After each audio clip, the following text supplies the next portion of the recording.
25 को साधने के लिए कांग्रेस का रन फॉर रण जारी है। कुछ देर पहले डेगाना में कांग्रेस प्रत्याशी देवकीनंदन गुर्जर के समर्थन में जनसभा हुई, जहां मुख्यमंत्री अशोक गहलोत समेत पार्टी के दिग्गज नेता मौजूद थे।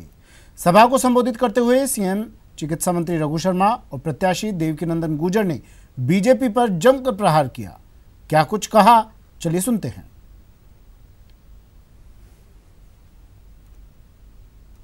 हजारों साल से हमारे पूर्वज जो थे वो भी राम नाम सत्य है, सत्य बोलिया गत है।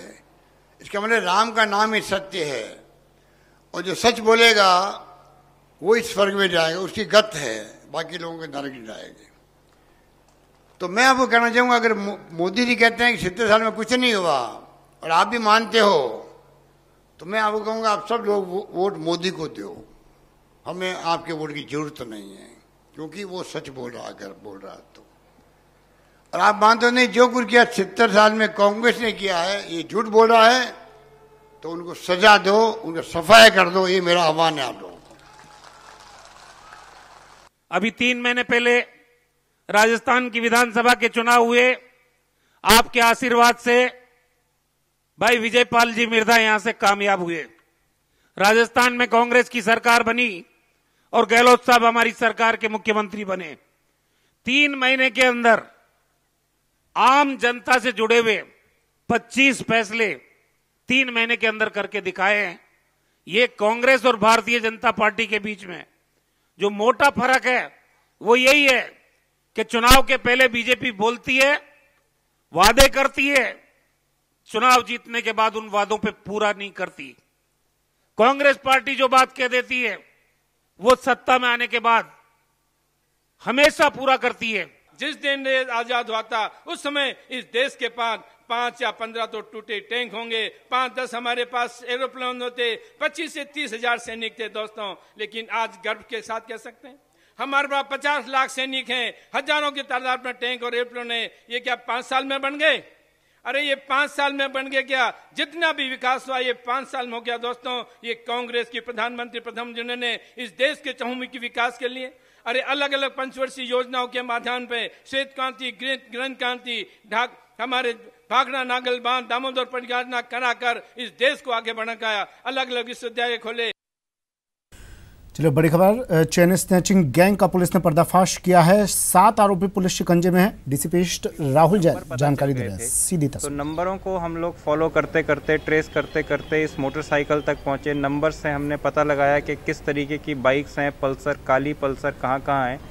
तो एक कड़ी उससे हाथ में आई, उस कड़ी को फॉलो करते करते हम लोग इन लोगों तक पहुँच पाए हैं। ये घटनाएँ यहाँ पर बजाज नगर इलाके में हुई हैं, जयपुर साउथ के डिस्ट्रिक्ट्स में हुई हैं, मानसरोवर शिप्रापथ की घटनाएं भी इसमें शामिल हैं। इस साल की तो घटनाएं हुई हैं और पिछले सालों की घटनाएं होना भी इन लोगों ने स्वीकार किया है मुलजिमों ने। तो ये घटना हम लोग आज खुलासा कर रहे हैं। बिल्कुल पल्सर पावर बाइक हैं, इसमें 2 पल्सर पावर बाइक्स को हमने पकड़ा है। और ये पल्सर पावर बाइक्स जो है इनकी खरीदी हुई है, युवा वर्ग हैं ये लोग, और पहले ये लोग पढ़ते थे, पढ़ाई छोड़ दी, निजी काम करते थे, प्राइवेट नौकरी करते थे, करते रहे, एक काम से दूसरे काम पर जंप करते रहे। तो इनका काम चल पड़ा, नहीं चल पड़ा, इस तरीके से ये लोग थे। साथ साथ ये चेन स्नैचिंग का भी काम कर रहे थे। हाँ, बरामदगी हुई है बिल्कुल, तभी हम लोग मतलब इससे चेन स्नैचिंग की घटना में ये लोग शामिल होना बता रहे हैं। इनके साथ जो अभी 8 तारीख और 9 तारीख की घटनाएं इन्होंने कारित की हैं, गणगौर खास तौर पर जब महिलाएं गणगौर पूजन करती हैं, पूरे तरह से गहनों में सजी हुई होती हैं, तो उस टाइम पर इन्होंने ये घटनाएं कारित की। शहर में एक भय का माहौल फैल गया। 5-6 चेन्स तो हम लोग बरामद कर चुके हैं इनसे, उसके आगे भी जो बरामदगी है वो की जाएगी। कुल इसमें मैंने जैसे बताया 7 लोग शामिल हैं। एजुकेशन इन लोगों की कुछ 12वीं तक पास हैं, कुछ लोग लिखना पढ़ना भी नहीं जानते हैं, कुछ लोग ग्रेजुएट हैं। तो ये डिफरेंट कैटेगरी के लोग हैं। ये कैसे मिले, आपस में कैसे गिरोह बनाया? मैंने जैसा बताया ये लोग पहले प्राइवेट जॉब किया करते थे। एक ही साथ तो नहीं, पर कई जगहों पे, यहाँ पे जैसे सिटी पल्स मॉल है वहाँ पर जॉब किया करते थे। उसके साथ साथ इन लोगों ने एक दूसरे के संपर्क में आ गए वाया किसी कॉमन फ्रेंड के संपर्क में आ गए। तो इन्होंने, किराएदार भी रहते थे ये आपस में एक साथ, तो इन्होंने एक मंत्रणा की आपस में कि हमें ये काम करना है, और फिर धीरे धीरे इस काम में ये पक्के भी हो गए।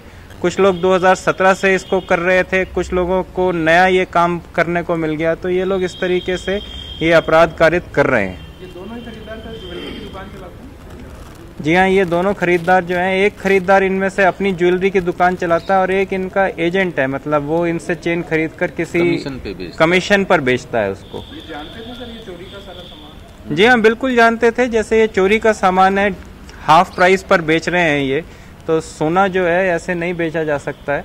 हाफ प्राइस का मतलब है डेफिनेटली ये गलत तरीके से अर्जित किया गया सोना है। सभी लड़के जयपुर के बाहर के? नहीं, इसमें बाहर के लोग हैं। 3 तो लोग जो ओरिजिनली अब लोग यहाँ पे रहने लग गए, पर बंगाली हैं कुछ लोग, इनमें से 3 लोग बंगाली हैं और 4 लोग जयपुर के रहने वाले हैं ये।